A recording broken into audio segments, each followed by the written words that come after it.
What's going on, everybody? It is Overreaction Time once again. I'm your host, Simon Samano, and look who I got with me this week. It's been a while, it's been a minute, and I know he's been wanting to get back on the show, so we brought him back. It is none other than Gorgeous George from MMA Junkie Radio. Gigi, what is up, my man? How are you? I'm doing great. How about you? Thanks for having me back. Of course, dude. I know it's been a long time, and I apologize. You're itching to go, right? You're really itching to go. Oh, yeah. All right, man. I want to get this. I want to get to this. Yeah, well, we're going to get right to it, and then we're not going to waste any time. So let's get it popping. Kamikaze, you know what time it is. Hit it. I mean, guys, what are you fucking? Is this tonight's stupid question night? Are you guys that fucking stupid? You can't be that fucking stupid. Who gives a shit? One of the dumbest things I've ever read in my life. Fucking common sense. Everybody knows that. All right, George, here we go. You know we got UFC 318 to talk about, but we're going to get to that in just a moment. First, we're going to look back this past weekend at UFC Nashville, where in the main event, Derrick Lewis, the Black Beast, comes through with a big TKO win over Taliesin Teixeira, the up-and-comer, took away the O from his record. Man, it was it was a quick fight, 35 seconds. In true Derrick Lewis fashion, we didn't expect it to go 5 rounds. We didn't even expect it to go a round. But it went 35 seconds only. We got the whole Derrick Lewis experience afterwards with the big celebration. He faked like he was peeing on the cage. He pulled down his drawers. He pulled down his underwear under his drawers. The whole Derrick Lewis experience. But then afterwards, we get to the press conference, and Derrick Lewis talking about he wants to make a title run. And Dana White kind of saying, hey, maybe he is one win away from making a title run or being in a title fight.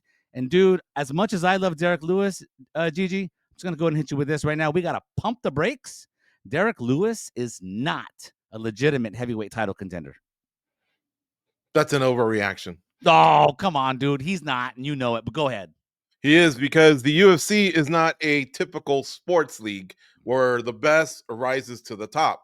They're wild cards. They do stuff that's crazy, unexpected, except 33, 34 years in, it's not unexpected anymore. And that's why I can just flow the way I said it.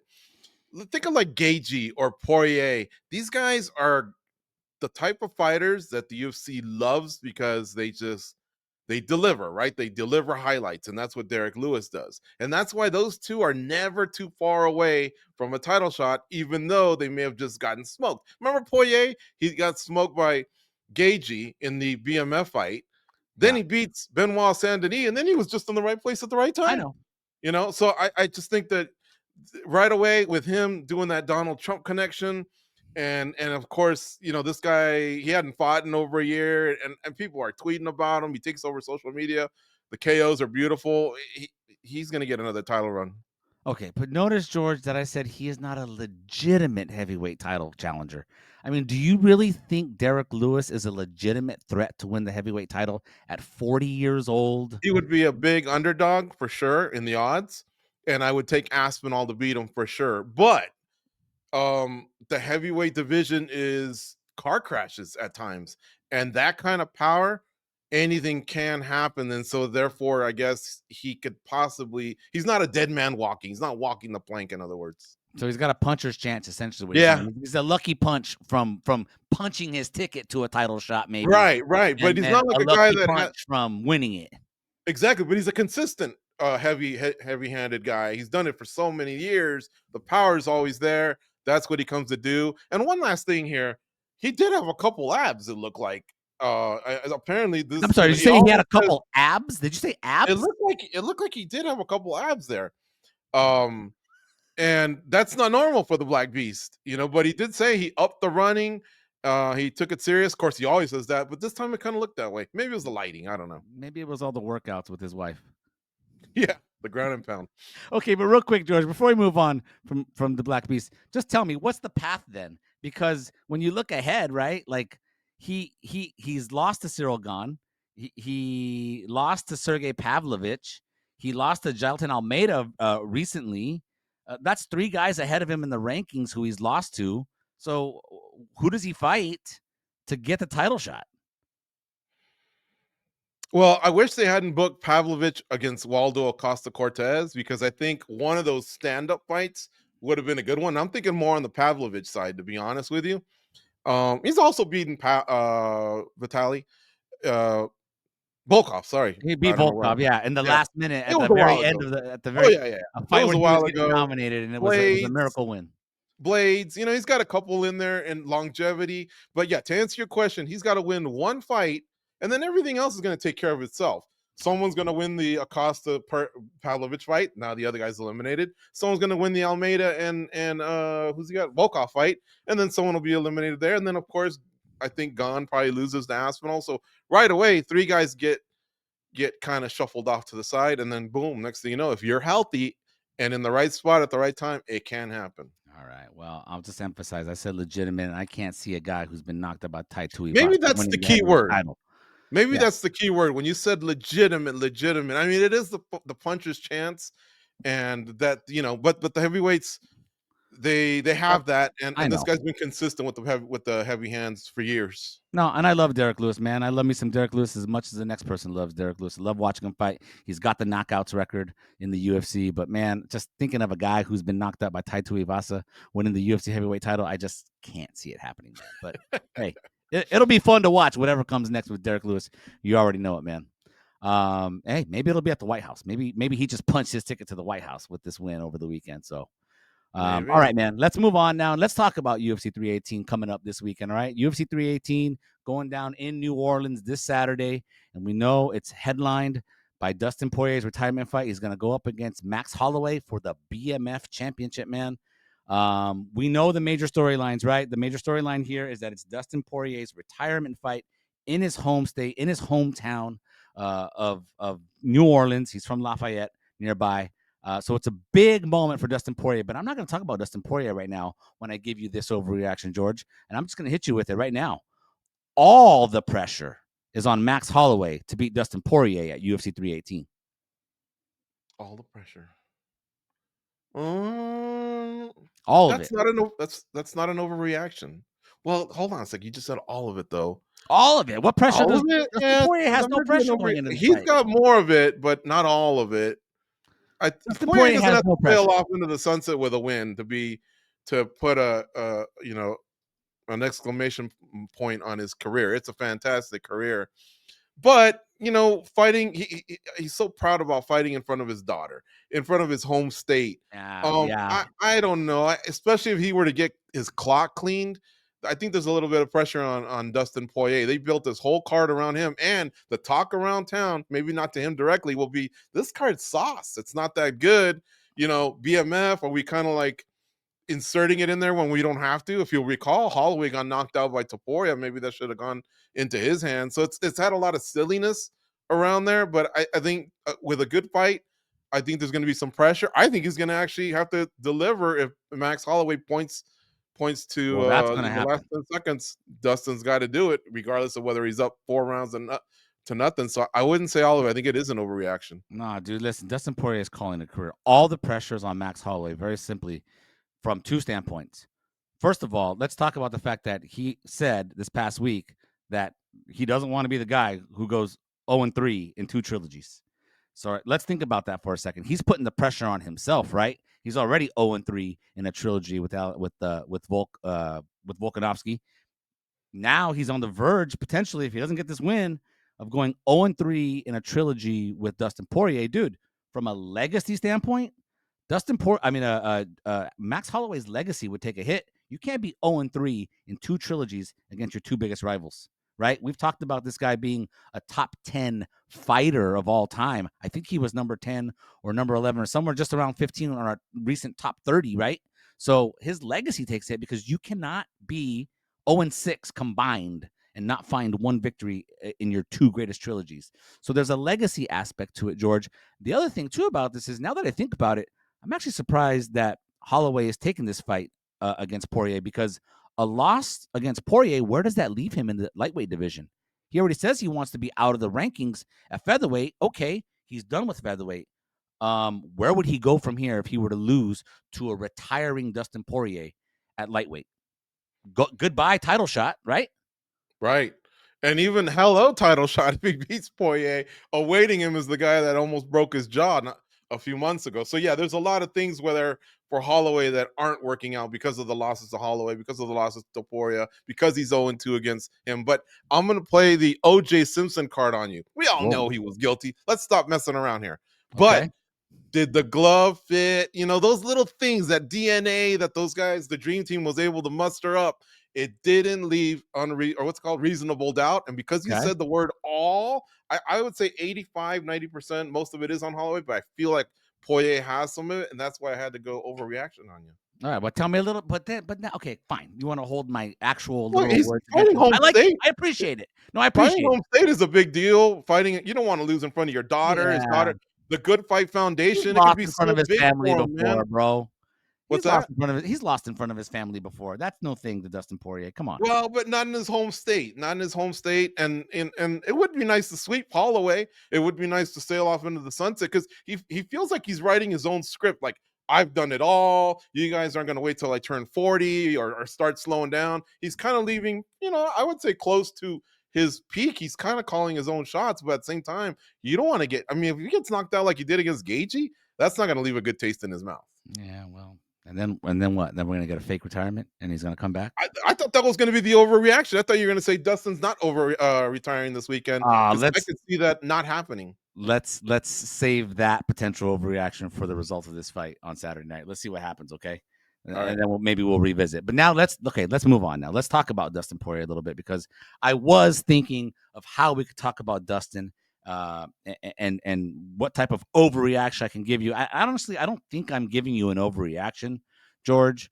When I tell you this, Dustin Poirier will go down as one of the 5 greatest fighters to never be undisputed UFC champion. Yeah, that's gonna make you not an overreaction. That's not an overreaction. Because for one, it's subjective. And there's probably a good batch of 10. And so if somebody were to insert there's a long list. We know there's a long list of guys that are worthy, but I think Dustin Poirier is in the top 5. I can even give you the 5. If you want to know my 5. I'd like to hear this is in no particular order, but my 5 UFC, undisputed, right?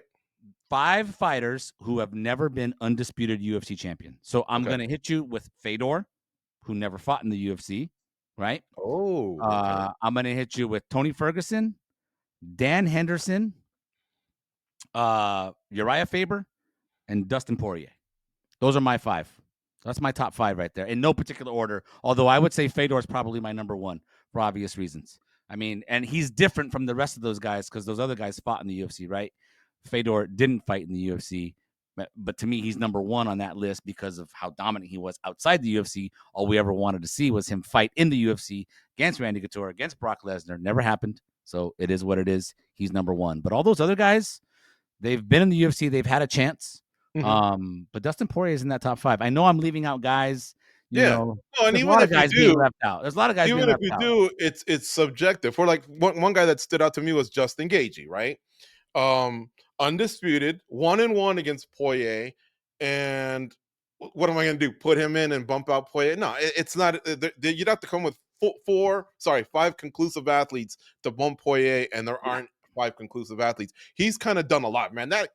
Those last 10 fighters that he fought, that is an incredible run, and Jon Jones should almost feel ashamed of himself when he sees a list like that because he's done so much tap dance in the last 10 years while this guy's actually maximized his potential, in his prime years. The one thing I will say, and I know you didn't ask this, but I think it fits, is I thought Poirier turning down Chandler hurt him a few years ago. And I'm not saying it's because I thought he would have beat Chandler. He beat Chandler once, a few years later. But at that time, that was his chance to fight for the undisputed title that he says is something that it hurts him that he never won it, but he turned it down and Oliveira fought Chandler. Sure. Yeah, no. But he had other opportunities. He ended up fighting Makhachev. Oh, yeah. He had other chances. I mean, he's had his chances.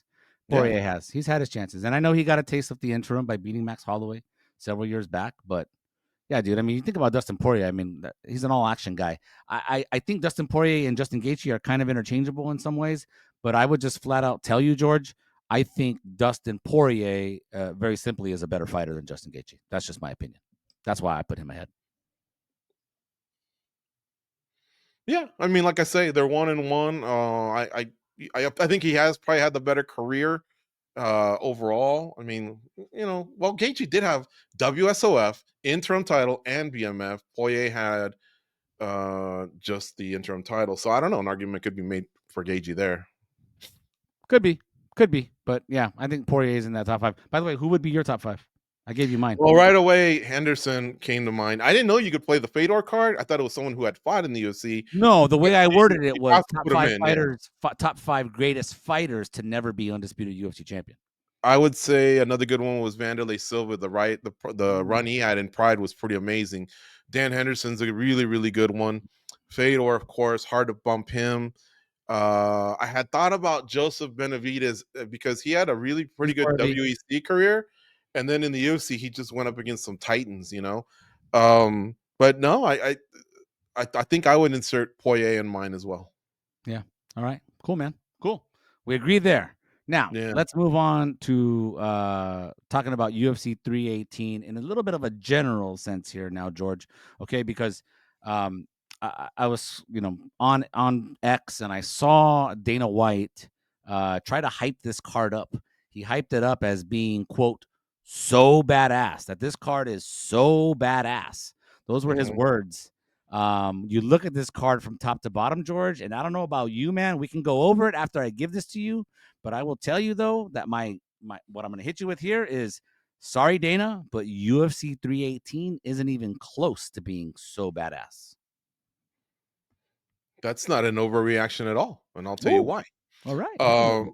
On a recent SBC, we kind of judged the card, going in, what does it look like on paper? And one of the comments in our chat room said, it's a 10 out of 10 if it was a fight night, but it's a 5 out of 10 because it's a pay-per-view. And I was like, spot on. I had given it a 5. The other guys were more generous. They were more in the 7, 6 range or whatever. I don't even know if anyone said 6. I said, it's a 5, guys. We don't have a proper title fight. And okay, we have a title defense of the BMF, but that BMF got knocked out in his last fight. So we're kind of like really stretching things here to sell New Orleans. And New Orleans is a proper city where a lot of people want to go and enjoy a weekend. And if on top of that, I can watch the UFC, I think the UFC fumbled this one. Poirier's healthy and ready to go. And I thought they really, really could have spiced this one up a little bit more. Costa versus Kopylov, that's not co-main event worthy. I'm sorry. It's look, on Monday, if there's 12 knockouts or 10 and 2 submissions, I guess it's a different story. But on paper, what I see on paper is not a proper pay-per-view. Yeah, because that's the thing. Every time you give a take like this, and then, the fights happen, and you get 7 or 8 knockouts or whatever, and it ends up being a great card, that's one thing. Like, this is not a results-oriented take. It's going into it, what are you selling me on coming into this event? Again, Paulo Costa in the co-main event, Paulo Costa, Roman Kopylov in the co-main event. The most exciting fight potential probably on this main card is Kevin Holland versus D-Rod. They were supposed to fight a couple years ago, right? Until the whole shuffle with the Khamzat Chimaev missing weight, and then Nate Diaz, so that all got shuffled up. But that fight does have banger potential. I don't know about your thoughts on the Patricio Dan Ige fight. I normally would think that the Patricio Pitbull Dan Ige fight has banger potential. My issue going into it with that fight, though, specifically, is that I think Patricio is going to fight not to lose. I don't think he's going to fight to win. I think he's going to fight not to lose, coming off of the loss against Yair Rodriguez. And so that's why I think that fight's going to be tempered. Do you think I'm off base there? No, he looked awful in that fight, to be honest. Him and Patchy Mix, I was expecting better debuts from, and both guys really stumbled out of the gate. He's getting older now, so perhaps you're right. If he sees an opening and banks a couple rounds, maybe he, avoids. And usually Pitbull was different, man. That guy was spicy on fight week. He'd be mad dogging you in the hotel, possibly him and the brother getting into a shoving match or whatever, and then he'd crack you on Saturday night. But he's slowed down. He's been in some wars. I think it all started with that Pettis fight when he tried to become a champ, and it was unsuccessful. And since then, I think he got knocked out in Japan. It's not the same guy. Yeah, and then the fight that's opening the main card is going to be Zellhuber against Michael Johnson. Of course, Zellhuber's coming off the loss in that really good fight at Noche UFC last September. So, was it Ribovix that got him? The Argentinian guy, I think. Yeah. That was a good fight. Good fight. But I don't know that again. Like, I don't know that fight Does that really It's not scream pay-per-view worthy. No, it's not pay-per-view? You pay-per-view know, does that worthy. scream pay-per-view main card to you? No, it doesn't. It's a good prelim. It's a good featured prelims fight because Michael Johnson fights, win or lose, they deliver. That guy still has skills, and he's put a lot of guys over. But at the same time, he's older now, and we're paying $80. You know what I'm saying? And so that's not a fight that we were jonesing to see. Right. I want to see the top ranked fighters on pay-per-view cards. That's why I get pissed when a Bo Nichols on UFC 300, and now look what he did to the organization. You know, who knows if his mind's in it or not. I think the UFC from time to time can fumble that. Yeah. And then I think the rest of the card after on the prelims is just kind of whatever. But they did put Brendan Allen against Marvin Vettori on the prelims on ESPN. What are your thoughts on them putting that fight there? Should that have been elevated I to think so pay-per-view? because Vettori was the title challenger. Brendan Allen obviously had a nice run. He's dropped a couple fights as of late, but they got that footage from the Hard Rock in Florida when they kind of got into it, and the UFC from time to time will lean into it, and say, hey, something similar to the three-piece in the soda. Something went down between these guys. Now they're going to settle it. I thought they could have. Yeah, I don't know, man. I saw that tweet from Dana, and I appreciate the times. Like, it's the thing about this is Dana does so little. It feels like trying to hype and promote a card that to see him do it is refreshing and nice, right? For this pay-per-view, like putting that out there, calling it so badass, hyping up the card. But it's like this one, this card, this is the card where you're going to do that. I mean, I know he normally does those videos on a weekly basis, but they're just so like run of the mill, sort of on auto tune, right, from him all the Right. time. It's just weird. Like Dana will hype up this card, but then we'll get a totally impromptu badass moment where Paddy Pimblett and Ilia Topuria have a face-off, and then he shits all over that and doesn't use that as an opportunity to promote.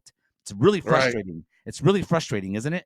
Oh heck yeah! I mean, he's been off his game. Who tells you that their best fighter ever retires from the sport at 3 a.m. in Baku?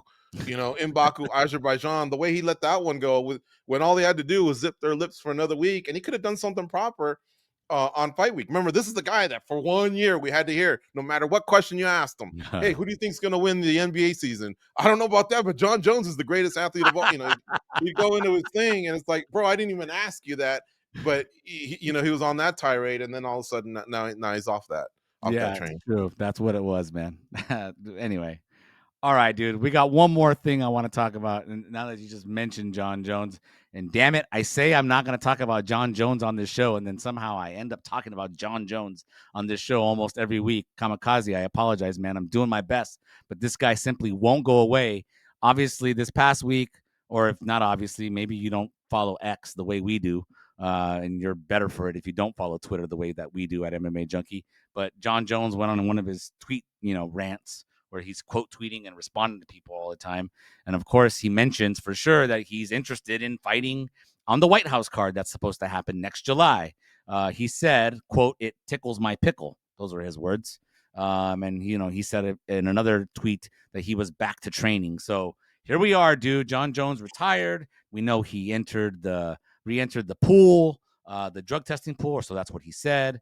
Now he's talking about it tickles his pickle to fight at the White House. And dude, again, I said before on this show that his retirement already is insufferable, which whatever, who knows if it even is a retirement. And now, dude, that I hear all this White House talk, I just want to go ahead and hit you with this, George. Jon Jones ducking Tom Aspinall now only to fight at the White House in a year would be ridiculous. Floor is yours, my friend. It's very ridiculous. Yeah. I mean, the White House is a concept, and I know Dana's spoke on it and said they've talked schematics and they're gonna walk the grounds or whatever.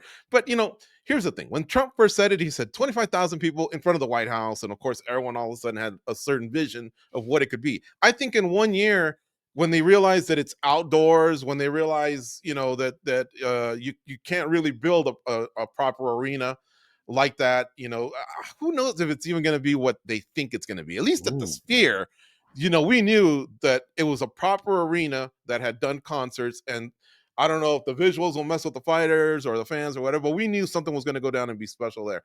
Here, man, there's so many elements of the weather, hot and humidity.